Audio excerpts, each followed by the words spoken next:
Welcome back, everyone, to another episode of the Unrivaled and Rising podcast. I'm here, Michelle, your host, and then we have our co-host over here, Kimberly Diaz. Hey, Kimberly.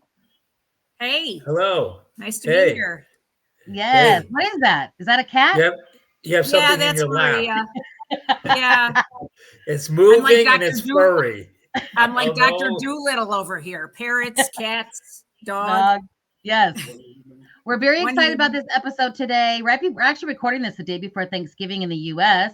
And we're very excited because we have someone on that has a unique story and an interesting story and something that we want to share because we believe storytelling and being able to share each other's experiences helps us all relate to each other and helps us, get through the world because we have similar experiences that we can share and talk about. So Willie Handler, you are so nice to come on the day before our Thanksgiving. Like you said, it's just football for you tomorrow, right? Right. A lot of football. Thanks so much for coming. We appreciate you being here. So welcome. Willie, I've got a question for you. So for listeners, I do. For listeners who are new to your work, what inspired you to write your memoir now? Well, I was inspired to write it 5 years ago. Okay. And so we're going to start from the beginning since you want the whole story. Yeah. How much time do we have? Okay. 5 years ago in 2020, a couple of major events happened.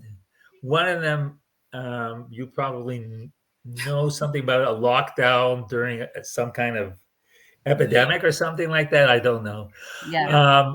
So as a writer, I had a lot of free time to write. I had finished the book and was thinking about, I'm a fiction writer. Well, I used to be a fiction writer. Yeah. Now I'm not so sure anymore. And I was thinking about what my next book project was. I actually started 2 books. And because I hadn't decided which one to do. And my wife was bothering me. She was urging me that I should tell my parents' story. And I wasn't so sure. And my parents didn't talk a lot about their experiences. Particularly, I don't think I wasn't introduced as a child of Holocaust survivors, but that's what I am. Yeah, and which is why I'm talking about telling my parents' story, what they experienced during the war and how they survived. But I didn't know a lot. In fact, I remember the first time I wrote wrote out the whole story. It was an 1,800 word blog post. Not enough to write a book about. And at the same time, I had a bit of a health crisis. I had a minor case of cancer, and minor, because I survived it. It was skin cancer. So, but it was not a lot of fun. It involved some surgery and some radiation treatment. So, and I'm fine. I'm still here.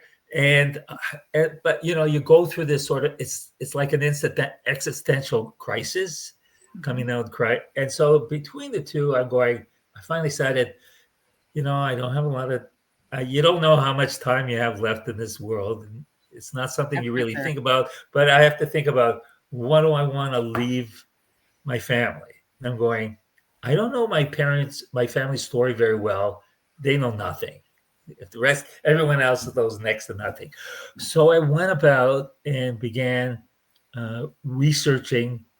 I had some basic stuff, but and I went about starting to do research and started to, I spoke to other family members, and asked what they remember, what stood out for them. I searched databases, archives from the war, anything I could get my hands on, research papers, studies, historical books, and pieced together their entire story. Love that. A lot, especially, sort of stitch together all the drips and drabs that they told me. In fact, both my parents, I went back several centuries to find out where their families came from, where they settled, what kind of work they did, things like that. And I started sit down and trying to remember stories from my childhood. And as they kind of came to the surface, unfortunately, so did a lot of the trauma I had buried. Yeah. And so the kind of stepping back a bit, every Holocaust survivor was traumatized. In some cases, severely traumatized. Yes. So that trauma invariably gets passed on to their children. Some of it genetically, which I refer to as intergenerational trauma, and some of it because they weren't prepared to do parenting. They didn't have the skill sets because of what they went through. So some of it is as a result of their parenting as well. And anyways, so while I'm writing it, I'm starting to have mental health issues, so to speak. And so at some point, I had to sort of step aside and actually reach out to a therapist and get some help and kind of finish off the book. So that really is the background of the book, but it kind of spurred me to continue this kind of work. Yeah. Because after I unpacked my own trauma, I decided, well, everyone else like me, and I'm talking about children, grandchildren of survivors, what have they experienced? What has it been like for them? So I thought this one might be an appropriate topic for a book. So I thought I would interview a couple dozen people, and I had a whole questionnaire filled out, and I did it on Zoom, got transcripts made, and learned, there was some incredible stories and some of them very sad, and the experiences some were like mine, some were a little different, so on and so forth. And then I started going, this is not a big enough sample size, because I wanted to get an age range where people lived, things like that. And so I ended up with over 100 people that I interviewed. Wow. And last month I actually finished the first draft of a manuscript. So wow. And I went through this whole process where, and I've done this in about 18 months, which is, I think, quite a short time frame for what I had to do. And so, and it was not easy having these people unpack their trauma on me while I'm receiving treatment. So it was like, it was a crazy roller coaster ride, so to speak. So so that's it. I had about a year ago, my memoir came out. Nice. Where I talk about my family, myself, my own intergenerational trauma, and sort of other related topics. And then I immediately began working on the next book, and it's been it's been sort of a life-changing kind of experience. So through this, over the last 5 years, I sort of re-examined what I want to do in life. I love that. What I want to do going forward, what's important to me, my relationship with friends. I dropped a lot of friends. I hope you're not listening. I drop people for the reason is that they didn't suit Yeah. Where I was at that point in time. In fact, they probably hadn't for years, but I had never done, I never sort of looked at myself and said, why am I connected to this person? Yeah. I think the one thing that's so great about aging is the fact that we start really becoming into, well, hopefully we come into our own where we decide, you know, this is the amount of time I have left in the world potentially. And it's like, what do I want to do with it? Because I feel like I go through similar experiences now where I'm like, how do I want to live the next 25 years? Assuming I live 25 more years, you know what I'm saying? Like, how do I want to do that? And that sounds like what you're doing too. Well, who do you want to do it with? Yeah. Yeah. So you do that when you stop working because you suddenly have all this free time and you're thinking, well, how do I want to use it? And some people are just happy to watch TV, read movies, go to the movies and read books and stuff like that. Yeah. That's not me. Yeah. And other people get into philanthropy and volunteerism.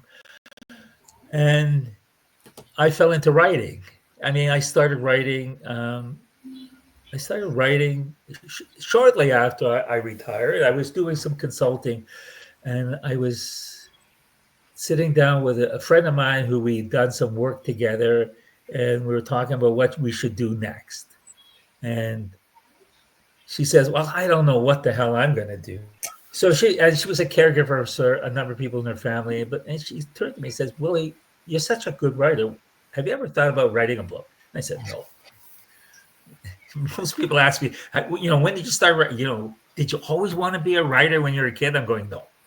But I did an incredible amount of writing in my work. And so not that writing was foreign to me, but I'd never done a novel. And so I now have 3 novels, and now I'm a writer of fiction and nonfiction. And it's a lost art too, Willie. I get worried about young people because they don't, you know, and they don't teach handwriting in schools anymore. You know, like we used to call it cursive, and older people that I say cursive to, they're like, "What?" I'm like, you know, like writing in cursive, and they don't understand that concept. But like nobody does that anymore because now you can talk into your phone, and you don't have to write. Right. Well, you do. In school, you still have to know how to spell and print. Well, I hope so. Because I do homework with my grandson, so I know. But they stopped teaching cursive writing in 2010 because they felt there was more important things to teach kids. Yeah, they did. The world changes. They don't teach you my typing. son has a hard time writing his name in cursive, like his signature. He has a hard time doing it. When I was in junior high school, now called middle school or whatever it's called now, they taught me we had to take typing. Yes. They got rid of that too. So they did. The world changes. And now it's just like, you know, it's all thumbs. It's all thumb stuff. Right? So the school system has to keep up with what's going on in society. It does. I agree. Can I ask a question too, Willie? So with this interviewing other people, and when you talked about unpacking their trauma, and it's kind of like something you have to deal with it as you're getting re-traumatized all the time. But what is the common theme? Like, what is the common, when you interviewed these folks, what is the common thing that kept coming back up? Like, what is the thing that they said that just seemed like maybe, was there something that kept coming back up when you were interviewing them, something similar for most people, or is it all completely different? It really, it varied. There were several common themes, but it varied according to how traumatized their parents were, whether they had one Holocaust survivor parent or 2, or what other, and also how their parents' trauma affected them. Came out, right? How it manifested itself. So, you know, some parents were extremely angry, and you know, had explosive rages. Others were very distant and disconnected. And so it varied. And That makes so sense. it all sort of trickles down. And so there are several different type of sort of, I would say, themes that I came across. Uh, for example, um, some descendants I would call the good child. In other words, um, their parents had been through so much pain and had such horrible experiences, they did not want to do anything to provide any more pain for them. Yeah. Mm. So they just did everything that they wanted People to do, and pleasing, was just so to being their speak. behavior People was pleasing. Right? They became People people pleasing. pleasers. And Yeah. I remember speaking to one person who was terribly unhappy, but he was compelled to do whatever his mother told him, even if it was totally ridiculous. And interesting. he hated himself for it. Yeah. And he says, I can't get away from this. Others became the rebellious child. They they responded to what might have been a very oppressive and sort of sad home by being totally rebellious and going out, partying, taking drugs, all that stuff, and they just needed to get away from all that Holocaust crap. Yeah. And Disassociate.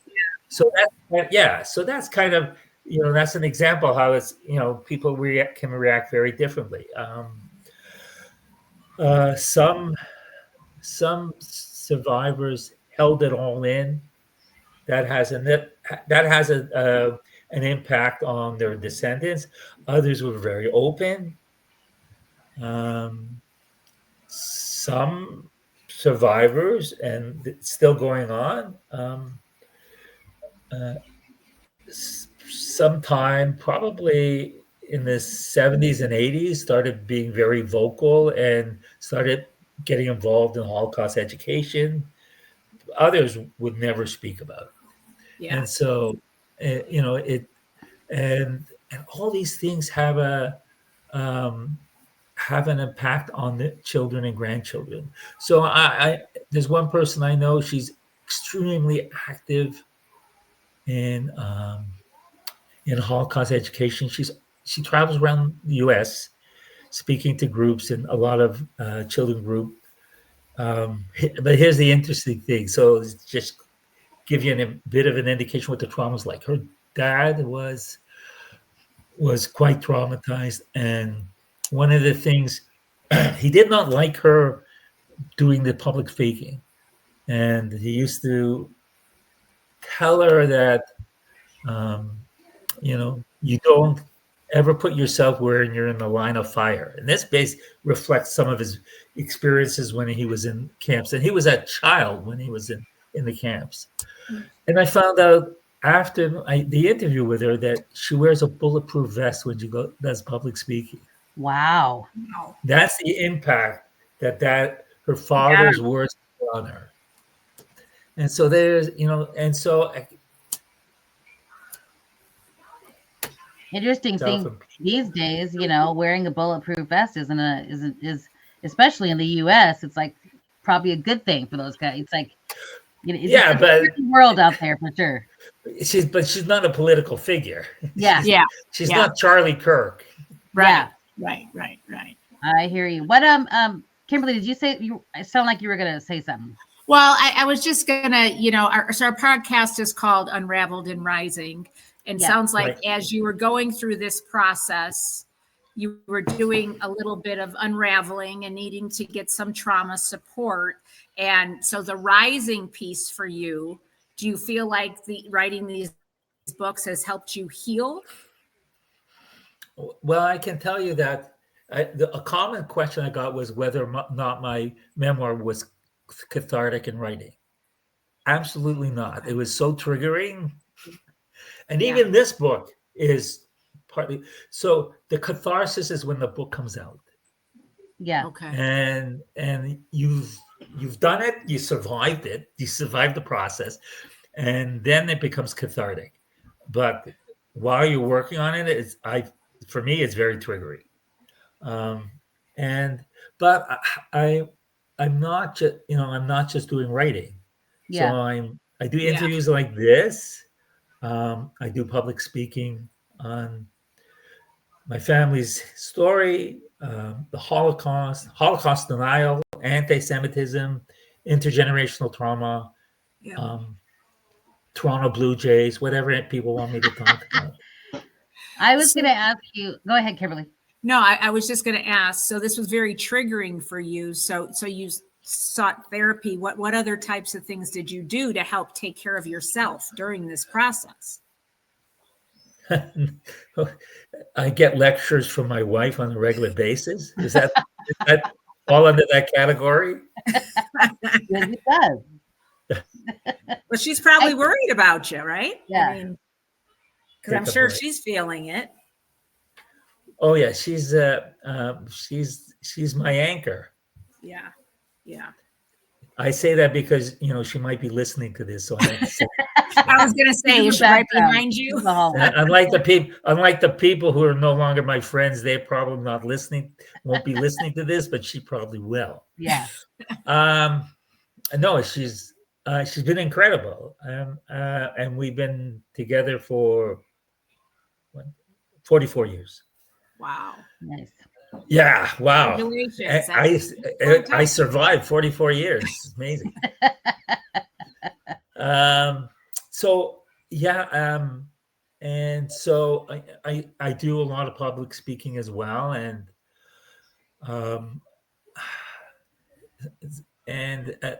so part of it is that I feel I need to make some difference in the world, and if I can move one person into thinking about the world as a more positive place to live in, then at least I've accomplished something. Because the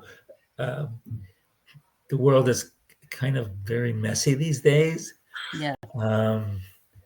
And there there's seems a lot to be of a resurgence too. There's a resurgence of anti-Semitism. Oh yeah, and that's part of it as well. I just find that so strange. Why that would come back up again? I don't know enough about it, but what are your thoughts on that, Willie? Well, first thing, anti-Semitism has existed for 2,000 years. Forever, yeah. It's been around forever. There are sort of highs and lows. It never completely goes away. I used to call for North American Jews that this was sort of like a golden era. And why I say that is that there are no barriers in business, professionally, in the arts, in finance, and Jews in North America flourished. Yeah. They did well because unlike in Europe, where there were for centuries all kinds of restrictions on Jewish people, there were none in North America after the war. Yeah. That ended. And so most people, because this was one of the questions I asked people, was about their experience with anti-Semitism. Most people did not experience any anti-Semitism that I spoke to until after October 7th. And then it was no longer under the surface. It existed. I saw it, but a lot of people did not. But you could no longer ignore it anymore. Yeah. And anti-Semitism is a very strange thing because it's not like other forms of hate. Other forms of hate, are strictly religious or skin color or race-based, something like that. Yeah. Anti-Semitism, from its very start, has been conspiracy-based, and it's always been conspiracy-based. We killed Christ. Yeah. We own and run the banks. We own the media.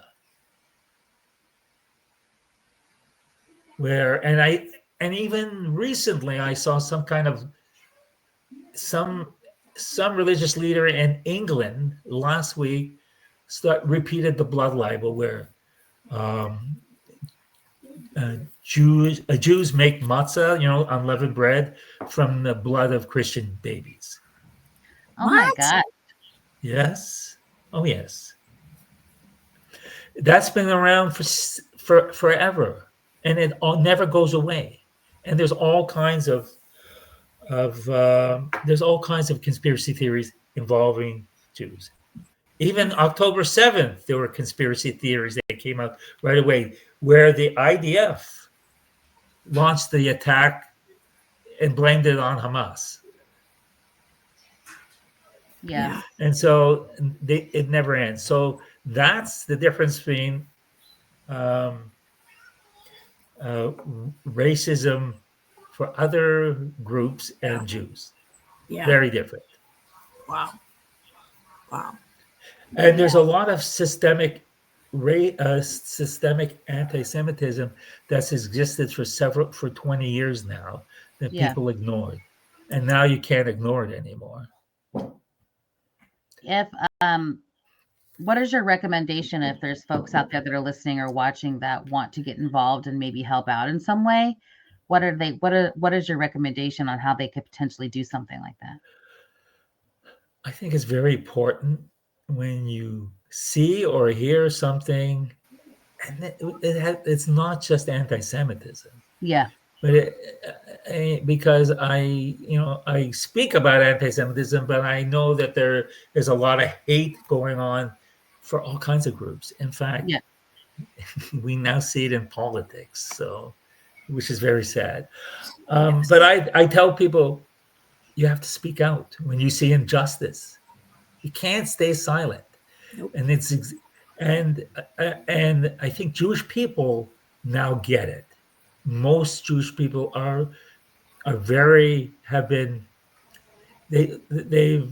the hate that flowed after October 7th scared the hell out of the community, because we're less than 100 years from the Holocaust. And let me tell you, the Holocaust was not the only attempt to kill all Jews. It's happened in history many times. And so the community itself has been very proactive, and they're always searching for allies. So you can support our community, or you can just let the haters have their way. Yeah. I've not been good at that. I'll be honest, just for me personally, I've had the mindset of in the past to just stay out of it, and not be involved in stuff. And I don't. Doesn't affect you. And I shouldn't do that, because I have been guilty of that in lots of things, lots of different things that I just don't say anything. And I just kind of I don't want to deal with it. I don't want to argue with people. I don't want to criticize or whatever. And so and my family is very vocal about things that are going on. And I just tend to be the one that just doesn't say anything. And so I should be more vocal when I see, and I don't, if I saw something outright, like right in front of my face, I would say something, but I don't get involved in what's going on, and I probably should. Where I'm the opposite. I open my mouth, and sometimes that gets me in trouble, but that's okay. You know what I mean? I feel like if I'm doing the right thing, then so be it. And I will be, but I'm very careful the words I choose. Yes. But because the whole idea is is to de-escalate, not escalate. Yeah, right. Exactly. And I'll give you an example. Educate. Educate, right? So and I'm they very active in that. What they're saying is ignorant. So I'll give you an example. So Islamists, and Hamas is an Islamist group, a genocidal Islamic group, whose mission is to kill all Jews, right? So you're not Jewish, so what? Except that once they're done with they want to spread Islam around the world. So it's not just the Jews.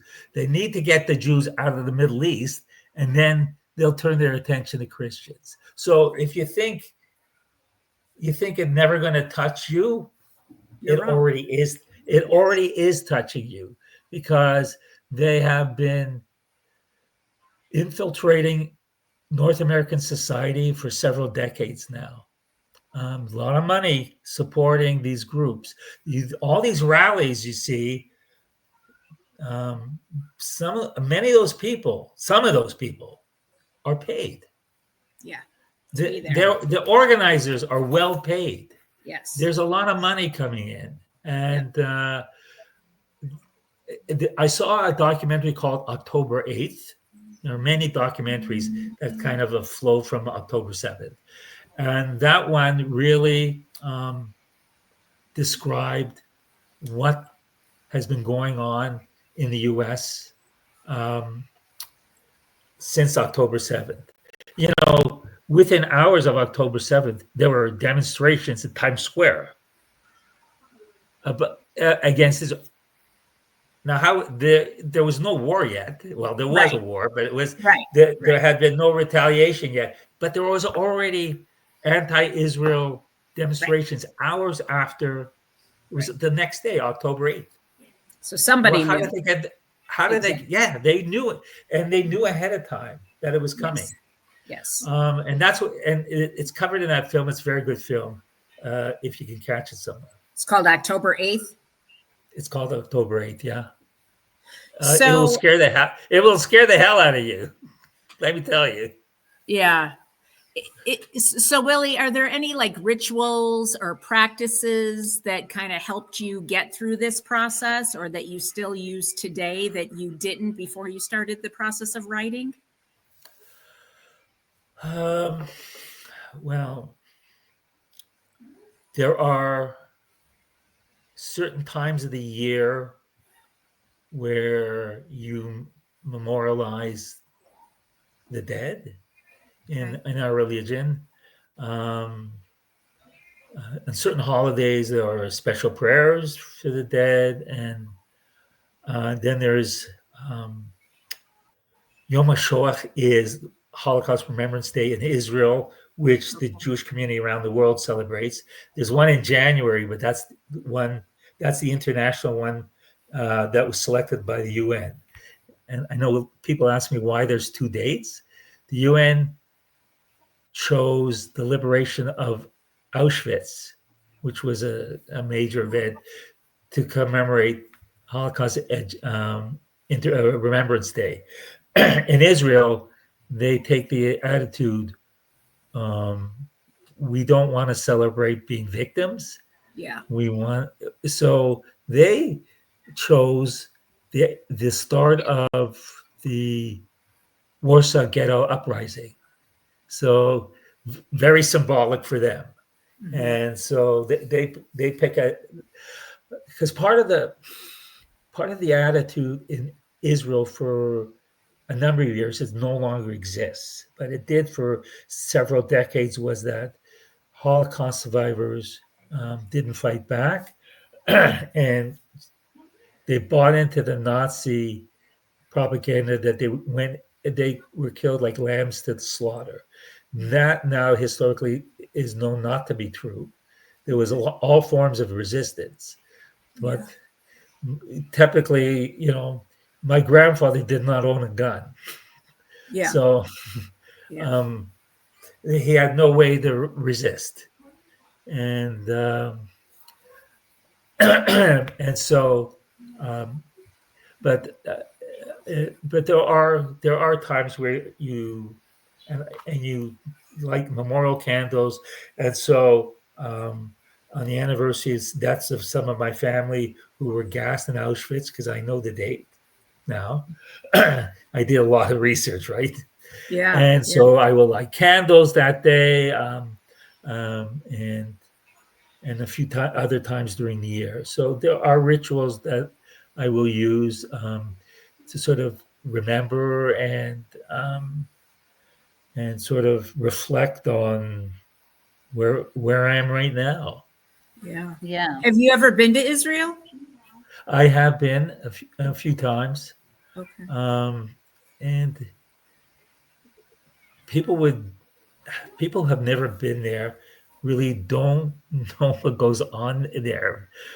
Um, it has to be one of the most advanced societies on the globe. Yeah, Like my so husband's been many, there, and that's what he said. He was shocked at how advanced it was. Yes. in every way, Yes. agriculture, militarily, Yep. technology. So much technology is coming out of Israel. I kind of laugh at the BDS movement because they're soon going to have no access Yeah, technology they're behind. if you blacklist Israeli products. Right. I don't get it. Right. And also, there's probably more there's probably more tolerance in Israel than there is in other countries.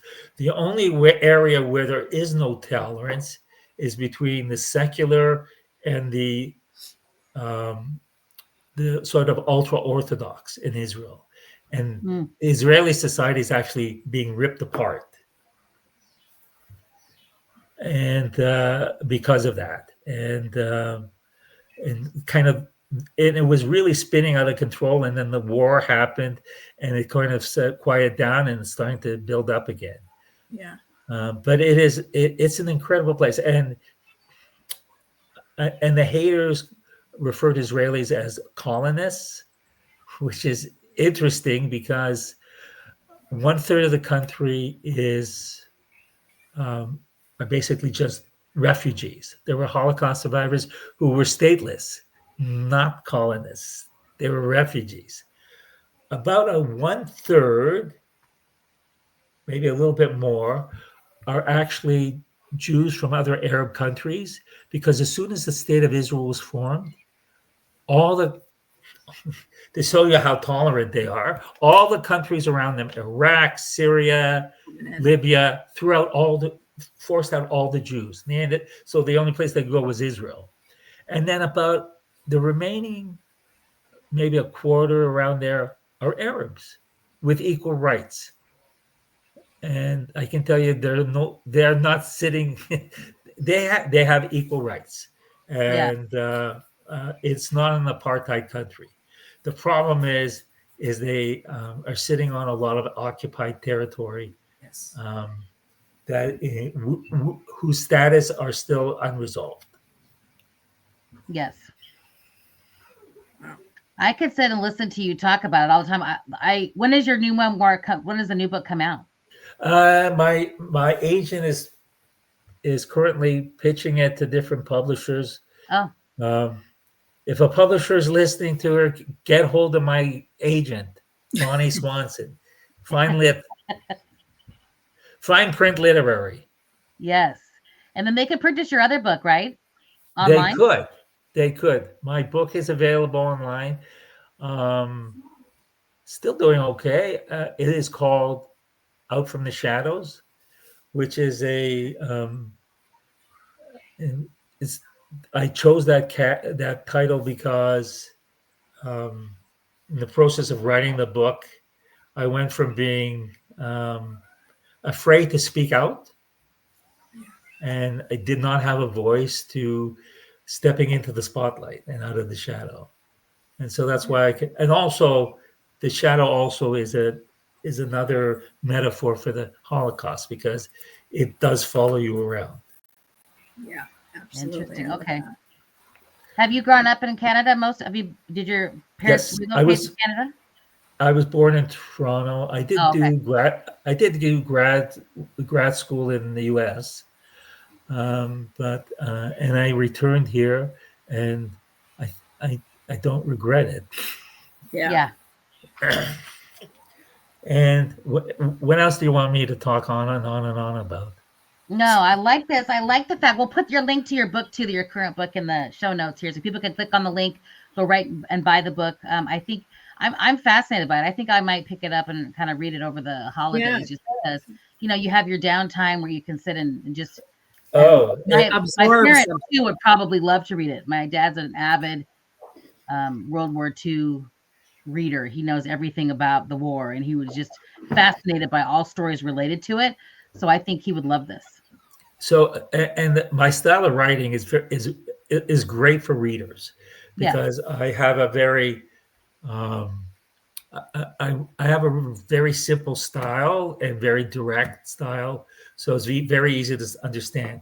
And the reason for that is for a couple of decades I worked in government and did policy work and wrote lots of policy papers, and they had to be written for senior executives in a way that they could very easily absorb and understand complex issues. Yeah. And so I learned very early on how to strip down complicated things into very simple pieces that people can absorb.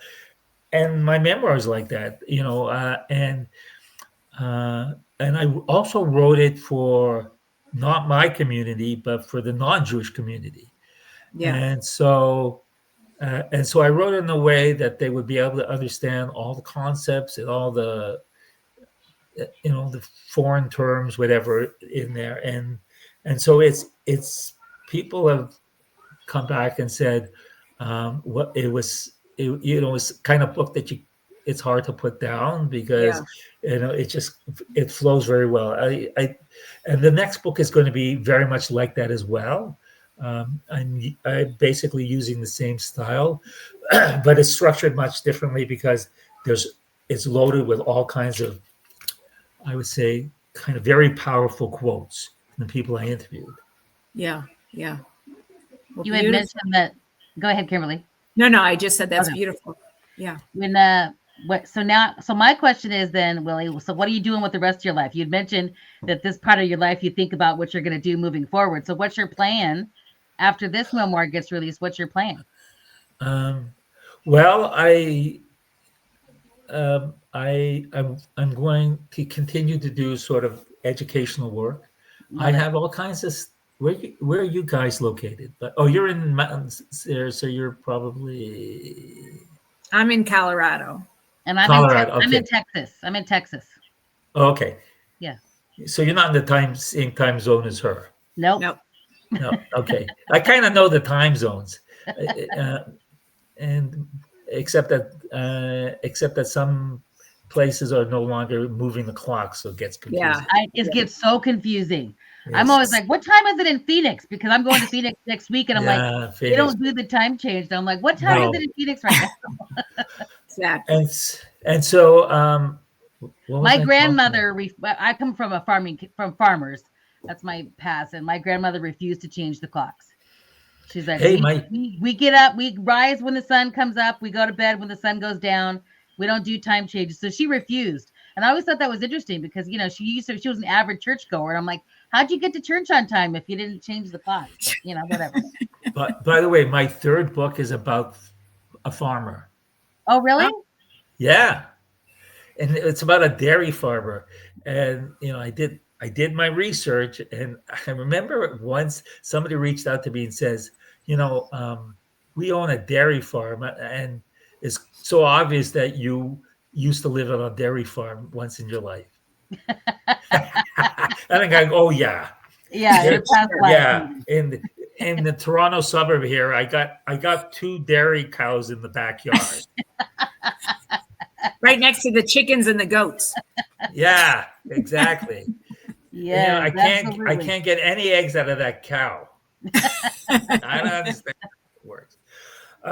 Yeah. So you were asking me what I'm going to do the rest of my life. Yeah. So what are you going to do? I'm curious. Do you know how much time I have left, by the way? Probably another 20 years, 25 years. Okay. If I had that much, that's perfect. That's perfect. I intend on doing much more educational work, and I'm now, some people are reaching out to me to do some speaking. I'm doing a talk on International Holocaust Remembrance Day at the University of Toronto Law School on Holocaust denial. And I have a gig in that whole Holocaust denial thing just blows my mind. I don't understand. I do not get that. I don't know what's going on with that. That's probably my next book. Yeah, I'm It's pretty almost sure like the that's moon too. You know, people don't think we really landed on the moon. People don't think there was a Holocaust. I was like, what are you talking about? Right. But I don't know. I just find it fascinating, and I don't understand why anybody would even think there's so much Question it. proof. There's so much Right. proof that they can actually go visit the camps. It's like, how do you say it didn't happen? I don't get it. well because they fabricate stories about what the camps were. Yeah. And so, what can I say? That it is totally absurd. But that probably is that might be the topic of my next book. But I may actually take a break from this stuff because it's pretty heavy. Yeah. I may go back and write. The publisher of my second book has been bugging me forever to do a sequel. Oh, okay. And what's Or the a title of that? children's book, Willie. How about fun What's- How children's? about a children's How book? about a fun children's book? I'm not, I'm not a children's book author. No, Do I look like I could write for kids? You sure those could. They might be those fun, kids though. those kids would be talking trash to the parents. Where did you learn that word? Willie. Oh, it's in this picture book we have. But you know what's interesting, Willie? You could do something like the good child or the good, what you mentioned before, because that concept, even if they're not related to having parents that were Holocaust survivors, they probably have parents or could have parents that have other traumas and issues that have been passed down generationally, where that concept of the good child would benefit other kids that are dealing with stuff. Right. So that's how I've told my agent to pitch the book. I said, do not pitch it as a book by a second generation descendant. It's a book about trauma that major portions of the population can relate to. Absolutely. 100%. And so I one of my beta readers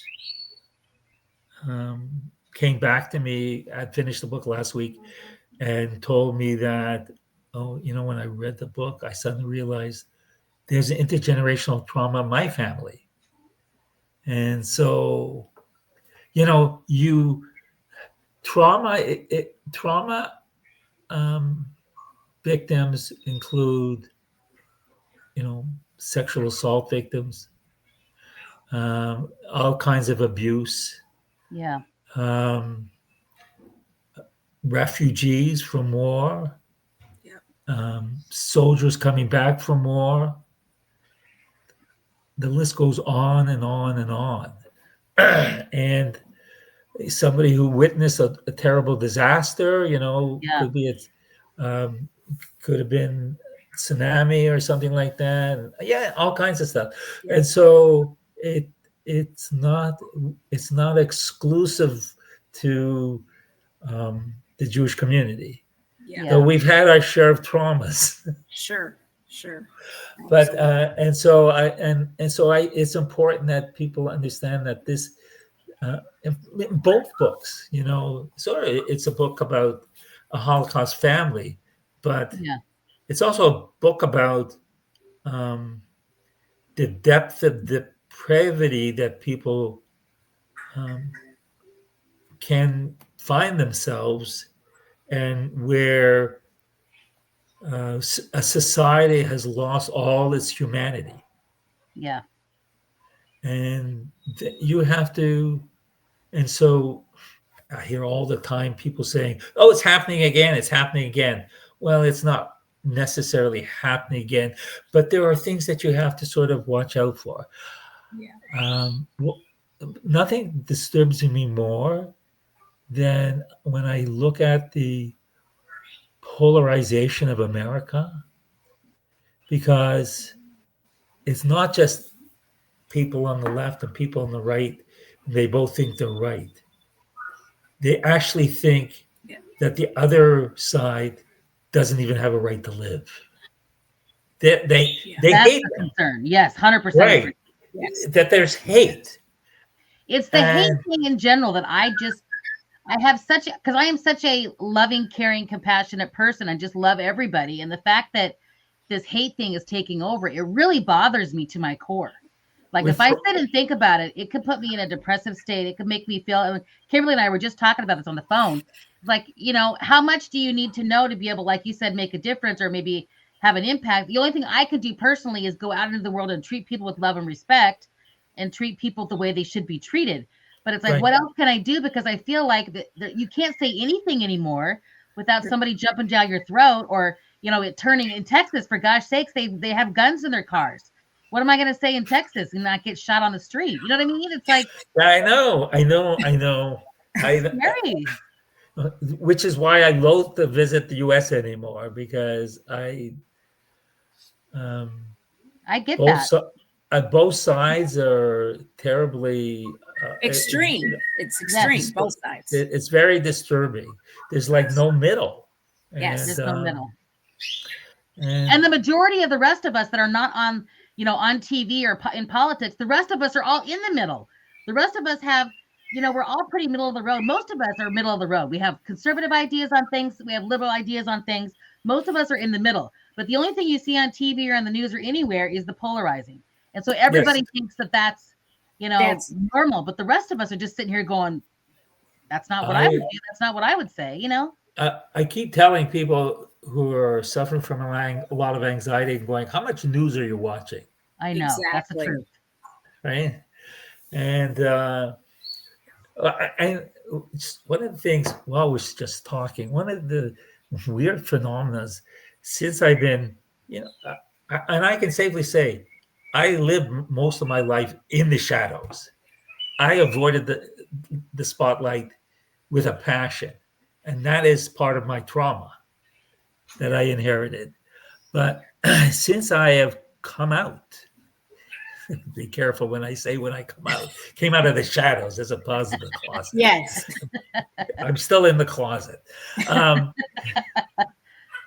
But since I've come out of the shadow, I've been very vocal about a lot of issues, including mental health, because what is trauma, right? And the number of people who have now reached out to me, I'm thinking I should just become a therapist now, Yes, or a life coach.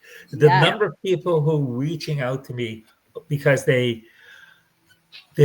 claim they can relate to me, or what I say resonates with them. Somebody on the weekend sent me an 11-page note about their own trauma, it like on and on. And so that's another aspect. So it's almost like you're a witness. It's like you're a witness, Willie. It's like you're the one that's the recorder or the witness of their story, and they're very connected to you because of it, because you're witnessing their life and their story, and you're able to record it and keep track of it. And again, they probably don't have that ability or don't want to, but you're doing it for them. Well, part of it, I don't know, I guess I sort of also give off some safe vibes or something like that. I don't know, but like some of them, they haven't spoken about some of their experiences, and they don't get it. And that was when I was doing my interviews for the book. Some of the people said, "You're the first person I told my whole story to." Yeah. So there's that. So, and that's part of it. But I have one person who, out of the blue, reached out, talk about how she was exploited when she was a younger woman. She's like a middle-aged mother now. And she went on about it. And then she suddenly said, I don't even know why I told you this. I haven't even told my therapist. Yeah. So that's a sort of a side gig. Yeah, no wonder you're experiencing trauma. You're kind of hearing all of these things. You're reliving everybody's trauma. You should tell her that the bill's in the mail. Well, that's the whole thing is I should be getting free. So this is sort of part of it as well. As what I didn't expect is that I would be becoming an advocate for mental health. And I'm going, Yeah. I never expected that. And I think part is another reason, of course, is that I'm relatively articulate. I can sometimes put together 2 sentences, sometimes 3, and so I've been on podcasts talking about mental health and stuff like that, and I'm actually in the middle of recording a 6-part podcast directed at men about overcoming trauma. Love Because, it. okay, one of the things I noticed was when I was interviewing people, 80% were women. Yeah. That's all I could muster was about 20%, about 20 some odd men. Yep. And because they believe in being stoic. So I'm doing this series where I talk about why men are unable to commit to relationships, why they burn out, the fact that they have trauma they've inherited and don't realize it, how to break the cycle, the impact of stress on your testosterone and cortisol levels and things like that. I love that. Where would they be able? Where would be able to hear that? Okay, so first thing, I recommend everyone listening, including the host, to subscribe to my Substack account, because everything I do is on Substack now. I have a website as well, and all my interviews are on that are on a media page on my website. My website is williehandler.com. Nice. But my Substack account, if you search for Willie Handler, you will find me. And if you subscribe, you'll know everything about me. And there's all kinds of short essays on there, but as well, my newsletter is there. And so you'll be able to keep up with the book and things like that. So okay, we'll put links in the show notes here, guys. You can go right to his website and everything, and then you'll end up on my website, my media page. Yeah. So and so this series, I think the first episode, it is with another podcaster. Her name is Stacy Chalemi. Okay. And I believe the first episode might be this Monday. Oh, nice. I think so. We love listening to podcasts. Kim and I listen to a lot of podcasts. Yeah. Well, oh my God, just go to my media page. You'll be listening to what I've told you over and over again. But it sounds like a great Groundhog Day. Oh yeah. I was just thinking that Groundhog Day, exactly. Yeah. But but there's some of them are nothing special, because it also comes down to the skill of the host. Yeah, sure, absolutely. Some of them are really incredible interviewers. Interviewers. And a couple of them I made cry. If you can believe that. I can believe that. Because if you ask the right questions, you're going to be sorry. I hear you. Well, Willie, we usually try to keep these episodes to an hour. It has been just awesome talking to you. I'm definitely interested in reading your book. I'm going to get your book. Okay, so I'll do episode 2 for another hour next, right? We'll invite you back. We'll focus on mental health. Yeah.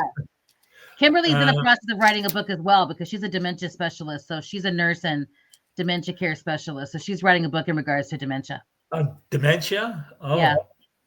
Very nice. And you have some in your family?